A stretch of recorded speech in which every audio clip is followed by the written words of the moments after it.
Hey man, what's up?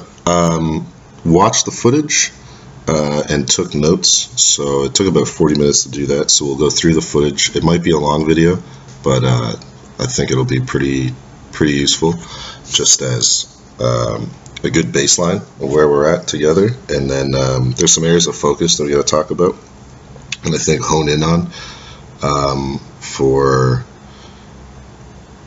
coaching in general. And then I've written up a good script of like how I think we should progress from like initial assumptions to how to play pre-game to what to identify during play, and then especially post-flop, which is a huge area of focus, which I think there's a lot of variance in how a lot of people approach the spots, but I think a lot don't deviate enough to the anonymous side, which I think is really crucial, especially in zone. But yeah, let's just go through the notes, let's go through the footage. I think the first decision's at 40 seconds. So yeah, we'll go through that, and I'll pause as we talk so we don't miss any spots, because there's some on both tables that are kind of interesting. King Jack offsuit, pretty standard fold pre, for sure. Nothing to say there.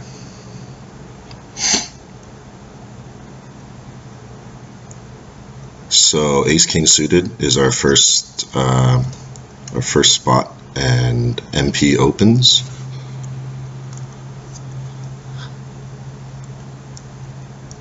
Eventually. So in our first spot, we're going to 3-bet. There's no real decision there. And now we have to look at sizing and look at who's in the blinds. Given that small blinds 200 bigs deep, big blinds like 150 or whatever, and the original raiser is 200 big blinds deep. When we 3-bet, you got to look at the blinds logic of they're going to expand their range given depth with the original raiser. So even though we only have 100 big blinds deep, it's going to modify their cold call range, which might be quite narrow if we were all 100 big blinds deep. But given the depth, they're going to deviate to be obviously wider, or even 4-betting wider, which is important in the sizings that we choose, because we want to shovel all the money in pre-flop, given we have 100 bigs. So when we 3-bet, we should be looking for, as standard is 3x, obviously. But I think we should be either, because of the end-on games, which we'll go into a lot deeper later on, but mashing the pot button is way better, as we're reverse protected in the end-on games as looking like a fish. I'll say generally fish press the buttons, so they'll either press half pot, full pot, or whatever. So at the minimum, I think we should be mashing pot, which makes it like 250, I think. Or we could even be making it 275. But I think this mashing pot here is a little better. Yeah, it's only one big blind, but the snowball effect of what happens post is really important, right? But yeah, so we'll go through there. So we make it exactly 3x and original raiser flats.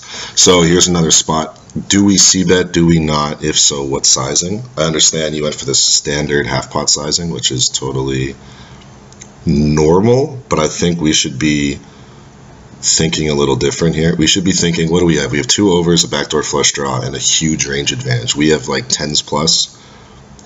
Maybe you don't 3-bet 10s. Let's say jacks plus at the minimum. I think we should be 3-betting 10s plus for sure. And then we have, we can go through some bluffing combos that work well versus MP in position, but we're probably incentivized to flat kind of wide, especially versus a unknown MP.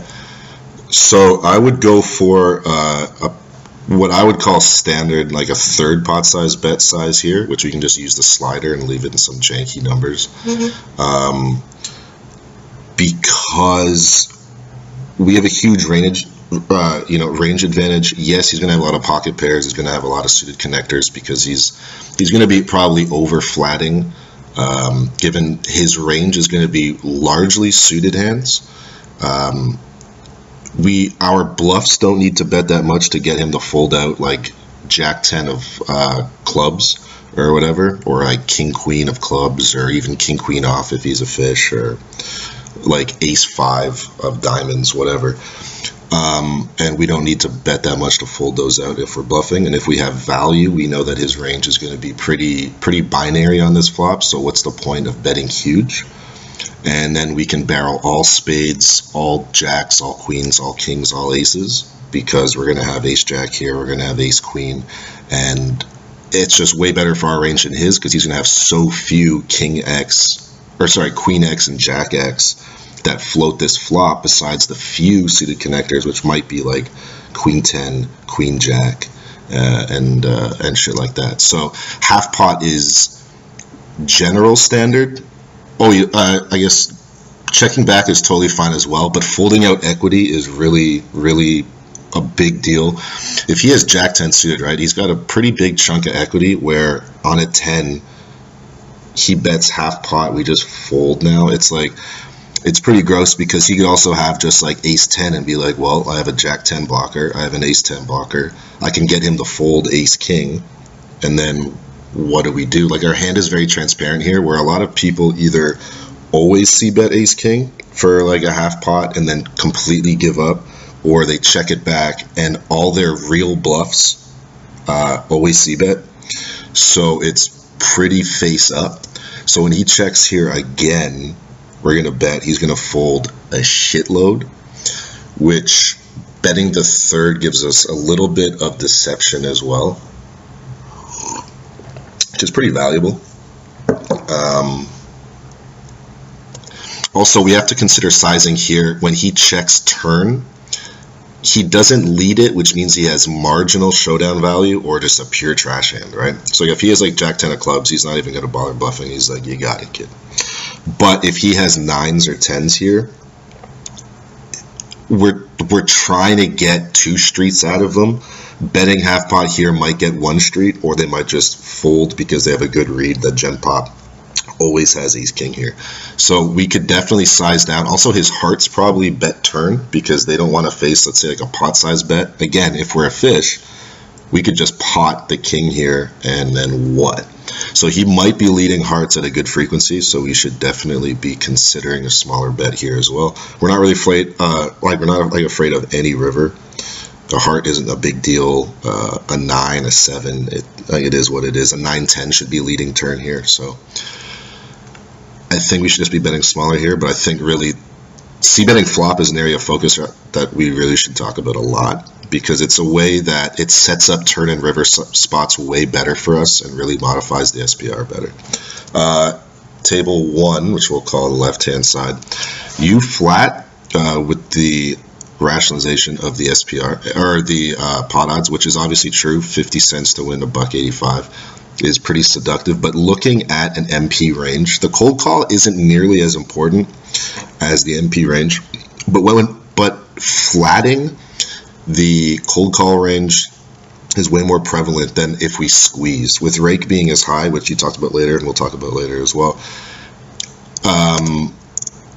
we're really incentivized to squeeze here. You could flat, let's say, like a suited wheel ace,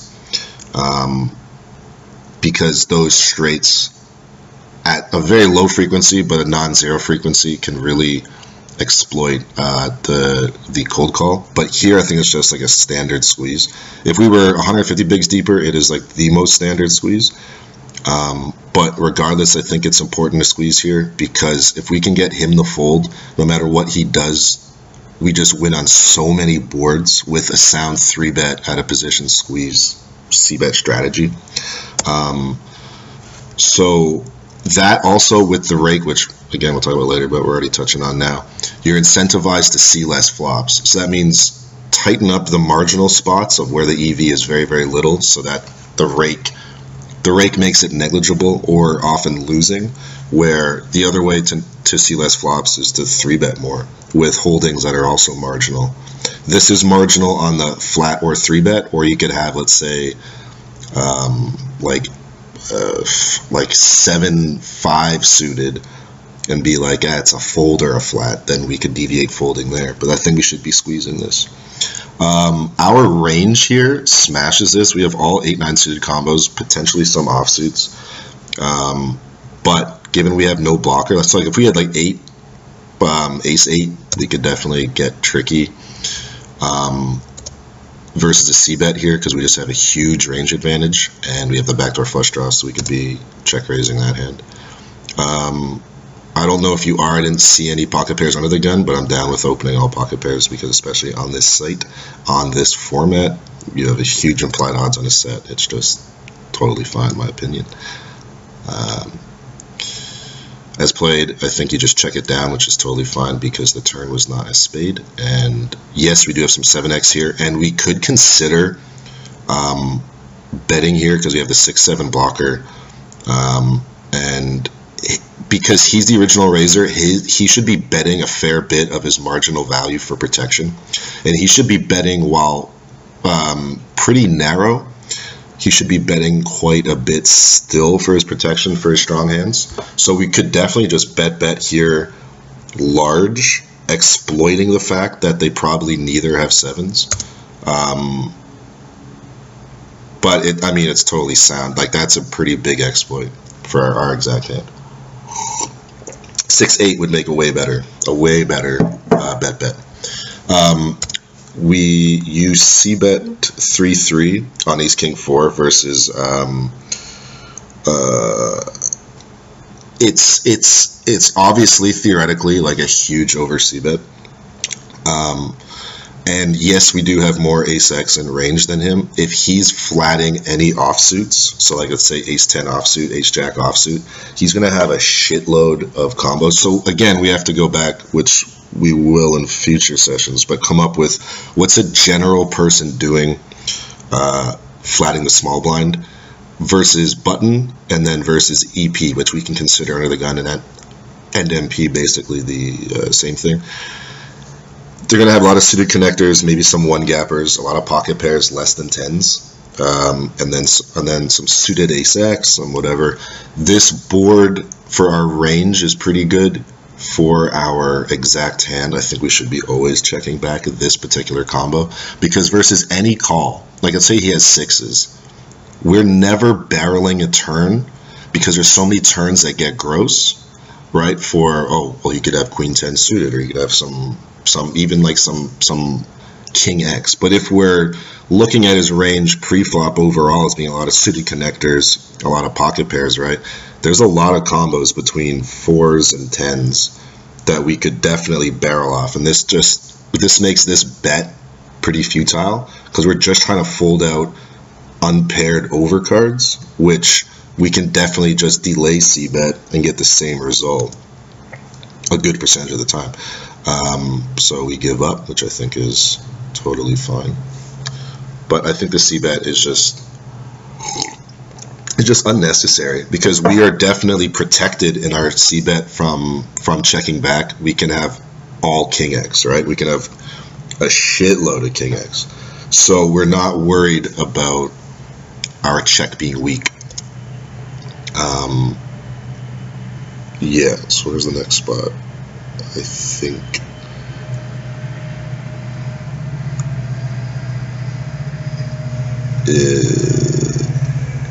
just a dumb note. I would definitely get rid of the animation. It's like mildly tilting, but it's not obviously a big deal. If you're down with it, go ahead. Ace king suited, easy RFI, and then he folds. 308 is the next point. Yeah, you're talking about floating here, or just floating in general. We have just a shitload of better floats, and this is a pretty good board to be check raising as well. Like any 8x or any 7x that we have makes a pretty good check raise. We can be floating all our ace-x backdoor flush draws, even our king-x backdoor flush draws, because there's still showdown value in the king or ace high. This is just a easy muck. I mean, it is what it is. 308, so that's table 1, I think. Yeah, we get 3-bet, and then we instantly fold without really a decision. Now, I know that you're talking about table 2, but we should at least consider a 4-bet here. Yes, general pop, like the overall 3-bet in these games is probably like 4 or 5%, which is pretty fucking nitty. But it's still going to be wide in small blind versus button, small blind versus cutoff. That's like the widest part. So like ace queen offsuit is a pretty clear flat. Ace jack offsuit is pretty cuspy. And then like ace 10 and ace jack, you want to fold ace 10 off, but you should at least consider the 4-bet, given that he has a full stack, we have a full stack. I know it's pretty light, but he could be at least not a totally shit player. So we should consider the 4-bet, given his 3-bet might be around 8% here, 10% here. And flatting seems out of the question with this particular combo. Suited is obviously totally fine, but it's going to be really hard to realize our equity. Folding our equity here seems kind of crazy if he has any ever king X that's doing this, or some suited gaps, or whatever. I think we should be 4-betting or folding. It's not that I'm saying 4-bet that all the time, but at least consider. And then there's a lot more notes and I'm not talking. I'm kind of babbling. These live ones are tricky. 330 is another spot. Or was it just before?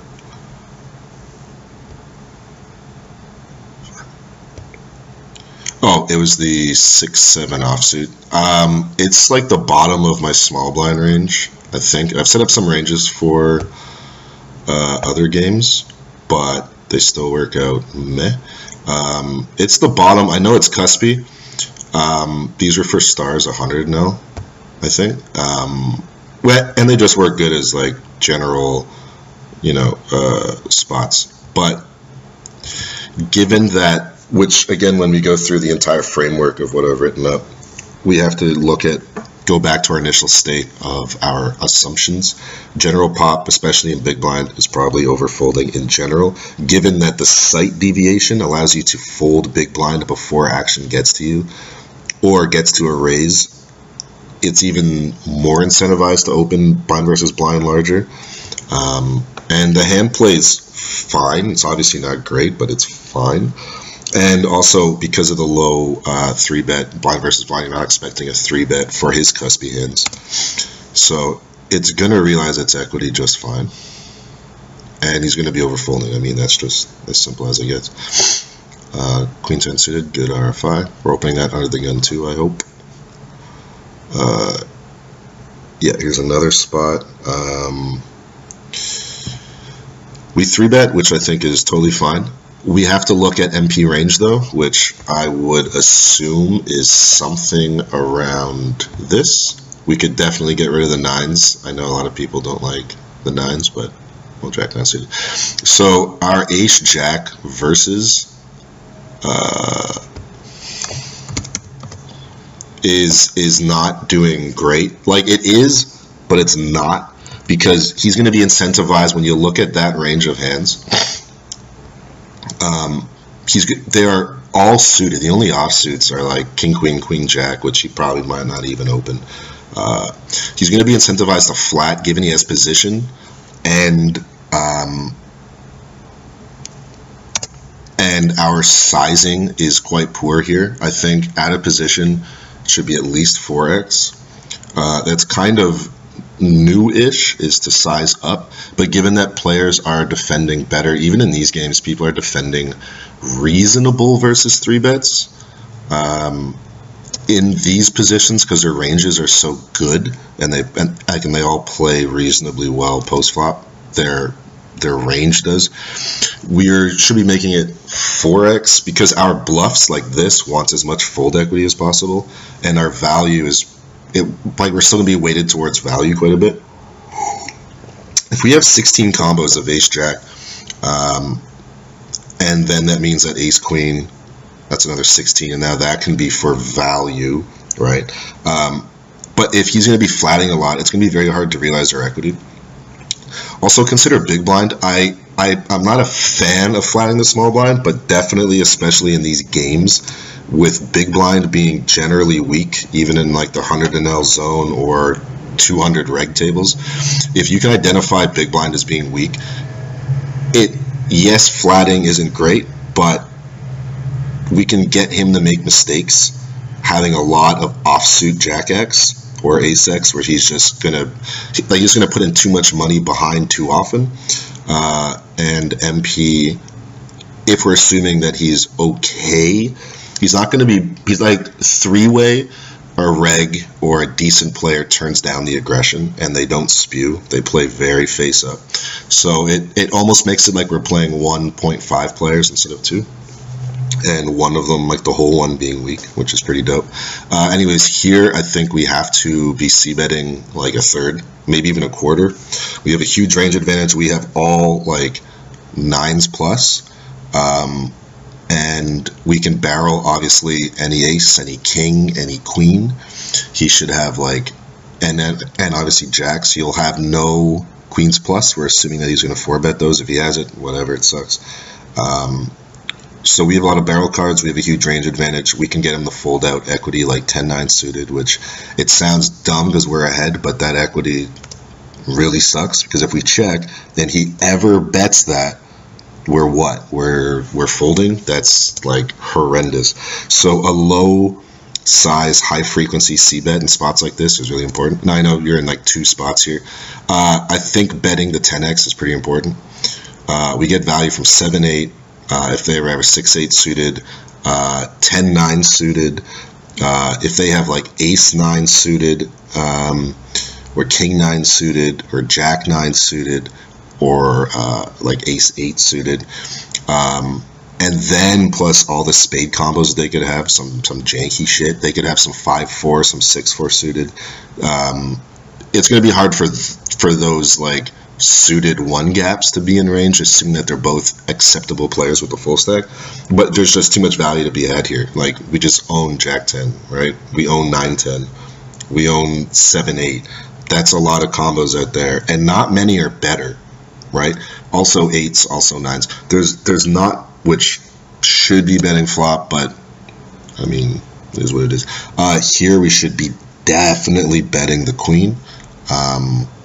We just have ace queen, king queen, and he just doesn't as often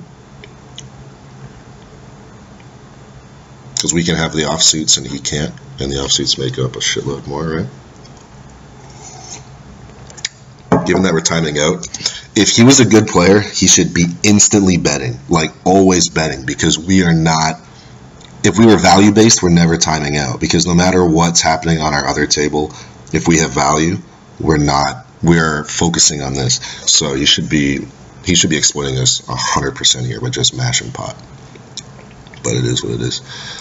So check. So now he bets, right? He could definitely just have some 6-7 that we didn't fold out the equity.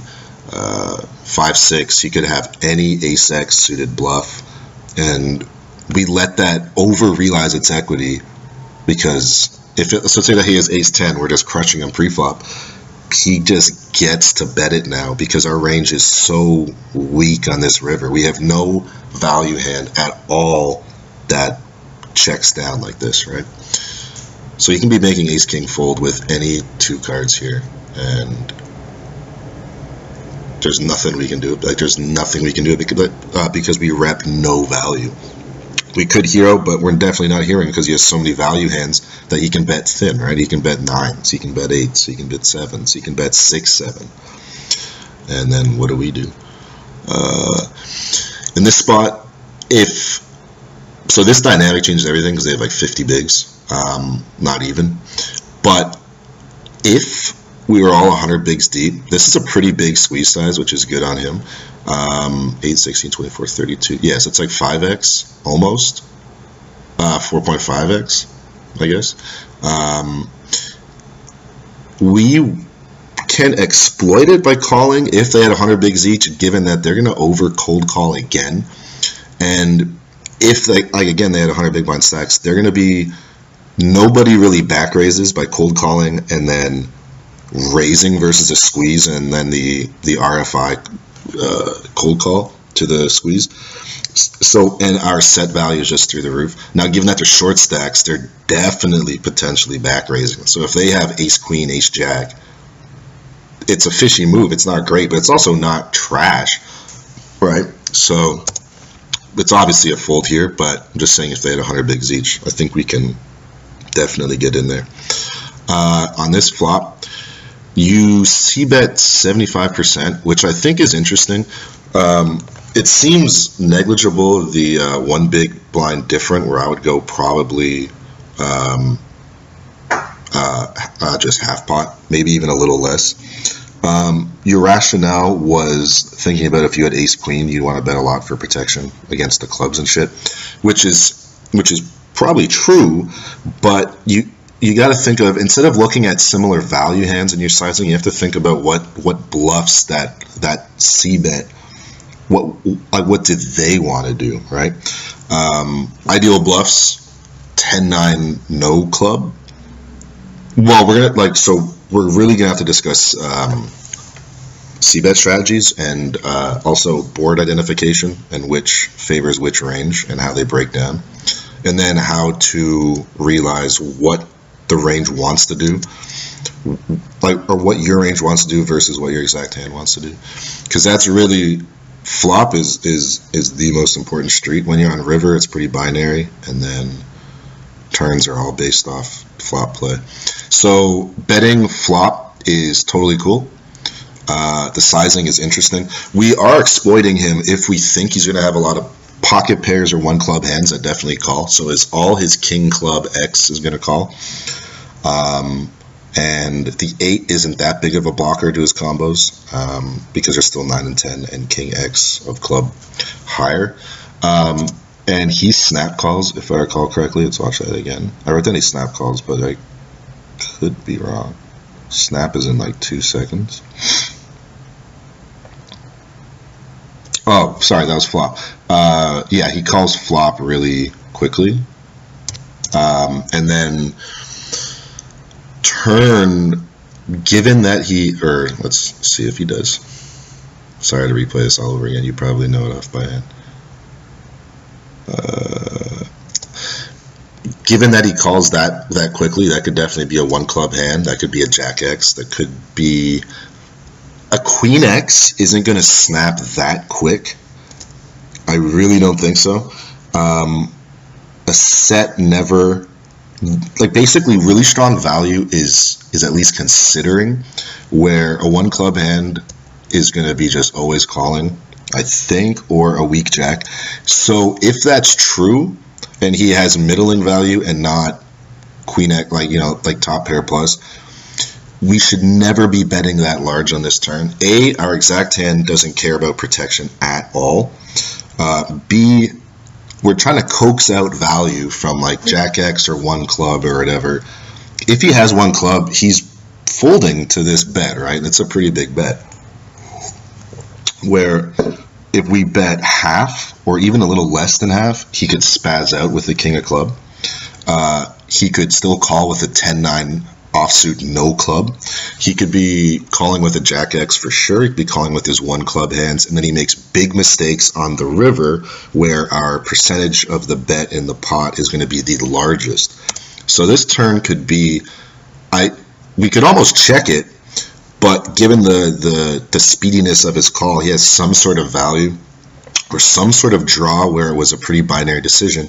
We should be deviating by betting a third to maybe a half pot size bet on turn, I think, because not only do we get value from that, at least at a high percentage of the time, there's the implied odds on the river, and then that changes this pot from being 250 to at least 350, and potentially up to like $5, which is a huge difference, right? That's 250, so that's 10 blinds extra, which is just massive.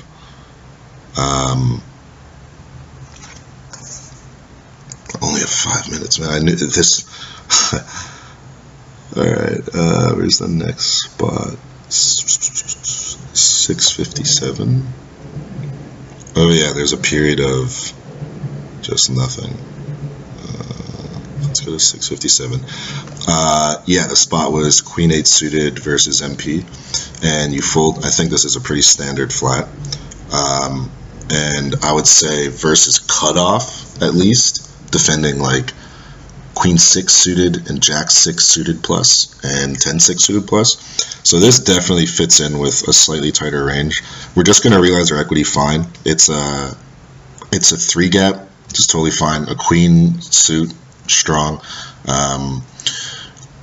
Yes, gaps aren't the best, but the 8 is going to be important when we start check raising certain boards, and it's a suited Broadway. We have to defend, I think.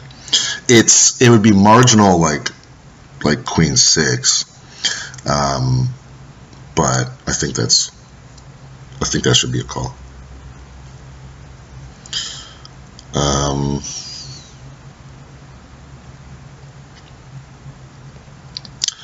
hope I can send this video on Discord, not just have to upload it to YouTube. I don't know anything about Discord. Ace King suited, easy RFI. 3-5 suited, where I know it sucks. You always hear like Reddit once coaches say it's like you should be just on top of your folding game and get your hands per hour up, because like we're never flatting versus MP and on button with that hand. But I mean, it's like 5 seconds. Who cares? 736. Yeah. So we see a small blind flat versus under the gun. Now here's where a lot of the pool is interesting. Some fish just flat the small blind a shitload, and some of the regulars, even on all sites, have no 3-bet range versus under the gun, which I think is wrong. But it can't be that wrong, given that Gen Pops under the gun is probably too tight. But here there is 0 check raise range. Like, that makes sense. So we can just say there will never be a check raise. If there is one, I mean, fuck it. It's just so essentially 0. So what does that mean? If he's never check raising, and he's going to have so little value on this board because it is probably the driest board possible, and we block Ace Queen, King Queen, which is pretty important, in that he's going to have no strong queen, because he's probably not flatting, if we're assuming that he's an okay player, he's probably not flatting Queen Jack suited. He's fucked. So we can value bet, and when we value bet, we bet super small, like a third, maybe even a quarter, and then we can barrel on any heart, any 10, any jack, any king, any ace. That's a shitload of the deck. And that means that, what is his calling range? He has, I suppose, 5-6 suited. All his 7-8, 8-9, 9-10 is just going to fold no matter what. If he has Ace-3, Ace-4 suited, I guess he calls 1, and then we're getting an actual value bet here. So this sizing is just too big, because our bluffs don't want to have to bet half pot. If he's folding 8-9 suited here for half pot, he's folding it for a third pot too. And he just pitches it, which is fine. And even if he calls and the turn isn't one of our barrel cards, if he checks river on virtually all rivers, we just get to bet again, because the bet check bet line is very strong. It's for like middling strong value mainly, because you want to barrel your bluffs and your nuts on turn all the time. So we should just be betting smaller on flop, because then we get actual value from the shitty hands. Easy RFI. King 8, we're opening versus big blind. That was a fold before an RFI, but it's okay, I guess. Or maybe there was one, I just didn't see it. That's definitely possible. Or like you're topping up constantly, that's really good. And it's important because you don't want to be fucked with by regs. It sounds silly. Looking like a fish is really important, but also, well, it's kind of negligible in the zone games, but in the reg tables for sure.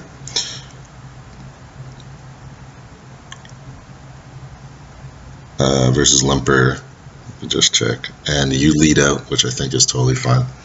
It's only a 2 big blind pot.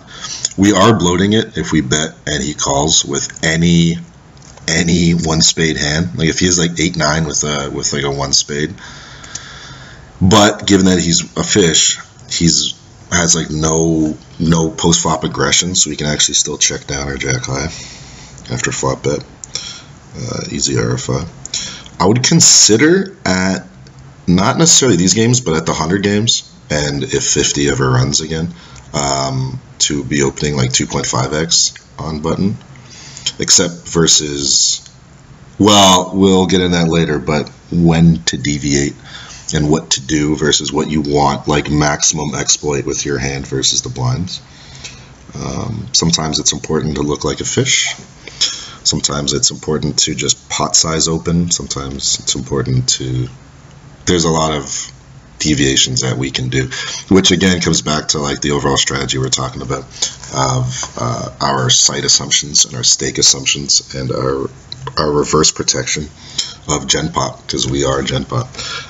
So URFI, and this was a big spot, which is I think a pretty big area of focus, and c-betting is like a really intricate subject that I think people gloss over way too much. So we c-bet ace-5 suited here on ace-9 king double suited, no draw for us.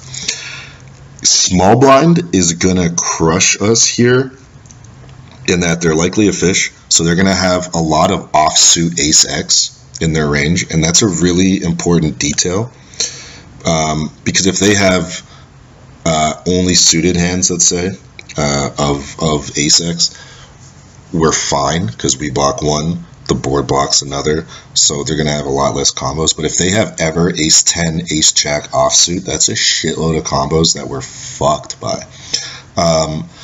Big blind isn't as important given that they're going to be calling wide because LOL pot odds, which is a pretty normal rhetoric that is really poorly used. And definitely king 9 suited exists in people's ranges. And so if we're going for value, we're literally trying to get every hand except an ace-x to call. If that's true, our sizing is fine. But what happens if a 10-jack raises, right? Which would be a gangster raise, which again is assuming that these players are good, which they're probably not, right? Or queen-jack is a way better raise. Because like if you have to protect your range here, I think it's just really, really, really important. Because if we check back here in position and the board, or let's say that the turn's an absolute brick, they will think that we have basically no ace-x in range where we do, so they'll be more likely to value bet thinner or to bluff to get us to fold a hypothetical king-x where we don't have to worry about our king-x given we have an ace-x here. We just get value from so little worse, and draws, if they ever play a draw aggressively, we're just blasting off money, because then we call, I guess, and then what on so many turns, right? Three-way, I really don't like the c-bet, like this is where we're going to talk, where two-way, so if it was versus big blind, fine, versus small blind flat, probably fine. I think those two ranges, again, we have to discuss our assumptions of player types. But so here comes the biggest brick ever. He checks, and then what do we do? Do we barrel? What do we get value from now? If we bet, let's say $1.75, $2, are diamonds calling? Is there any king plus diamonds available? No. Is there any 9 plus diamonds available? No. So it's ace x of diamonds, which there's no real worse, right?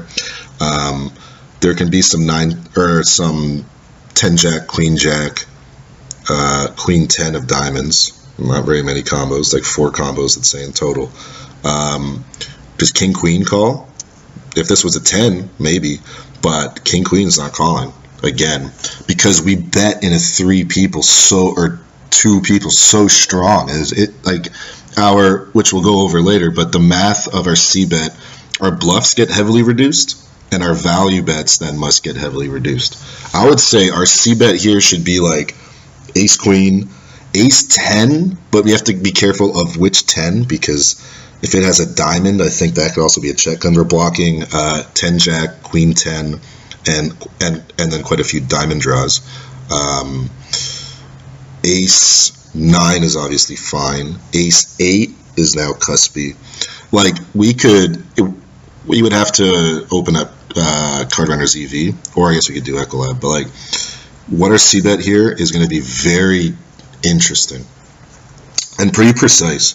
And then like our ideal bluffs are also like really narrow. What did I write down for notes? I put like so yeah, anyways, we bet again, which is now is this even a value bet? I mean, we'd have to really write down the ranges, which we will later when we're studying properly, but like, I really don't think this is the flop bet is marginal, and then this is probably like close to trash, because if we think he has diamonds or he has a gutter, and that's what we're trying to target, which is basically what we're trying to target, because a lot of king x is just going to fold, because there's no king x plus draw, right? So like that really sucks, and that's where we have to look at texture identification. Why don't we check back turn and then literally just bluff catch all good rivers for us, right? If there ever is, let's say, like a river diamond or a river 10 or a river jack, which the jack isn't as big a deal, but it does complete, let's say, king jack or ace jack. He's never bluffing on those because we're protected in that we can have those in range too. Where if he checks those, we just check back and we win a good percentage of the time, except for his better ace x, which is probably a big portion of his range. So if we check back turn, we just bluff catch rivers. If it's a safe river, we call. His diamonds are going to have to bluff, his gutters are going to have to bluff. And we can look weak. If it's a good card for him, he's probably very rarely bluffing it. He's never turning ace 10 into a bluff on, you know, a jack of clubs river. But what's even weirder is that he raises here, which is, I thought about this for a bit. The range that is value raising, he has ace 9, which doesn't raise flop, which is kind of poor three-way, because you want protection and value now. Ace king, which is highly unlikely, but I mean, it is Bodog, shit happens. King 9, which is not a great raise on turn, because it's like obviously the worst two pair. And you can just have ace 9 or ace king. But again, he's a fish, so whatever. Ace 4 is a reasonable hand, and king 4 suited shouldn't exist. So 4s make sense, except they should not be calling flop. So we'll give those, and which we can do in Cardrunner's EV. We can put you know, small percentages versus each combo. So let's say he has 4s 10% of the time, but he has 9s 100% of the time here, which makes total sense, right? Or he has ace 9, which we could say makes sense 80% of the time. So we can get like an accurate frequency, which you're never doing while you're playing live and with a 15-second time bank, but it's just good to like have in your head leaning towards one side or the other. So he's repping 4s, 9s, ace 4, ace 9, king 9 for value, all of which don't make a lot of sense, but some definitely make a lot more sense than others. But a lot of his value should just be raising flop. And then what bluffs does he have? He literally has like 10 jack diamonds, queen 10 diamonds, queen jack diamonds, like ace 4 or like ace X of diamonds, where he's just like, fuck it, if you got better, I got diamonds, and I'm not having you check back river on a diamond. But that hand we're behind because our 5 is so trash, right? So it's a standard fold. And also you look at the, again, the exploit, he's never folding. There is no stack size here where he's bluff raising folding with like ace of diamonds deuce. What would make an awesome bluff would be like queen 9, jack 9, because it blocks your ace queen, it blocks your 9s, it blocks your ace 9, It blocks your gutters, which it sounds dumb that's blocking your gutters, which are obviously bluffs right now. But you're going to follow through on the river. And if he has queen 9 and he faces a bet on the river, he's just like, well, all right, fold. So, but again, is he really doing that? Very unlikely. And like enough of the time? Absolutely not. So standard fold. But again, we got to go over the c-bet strategy in general.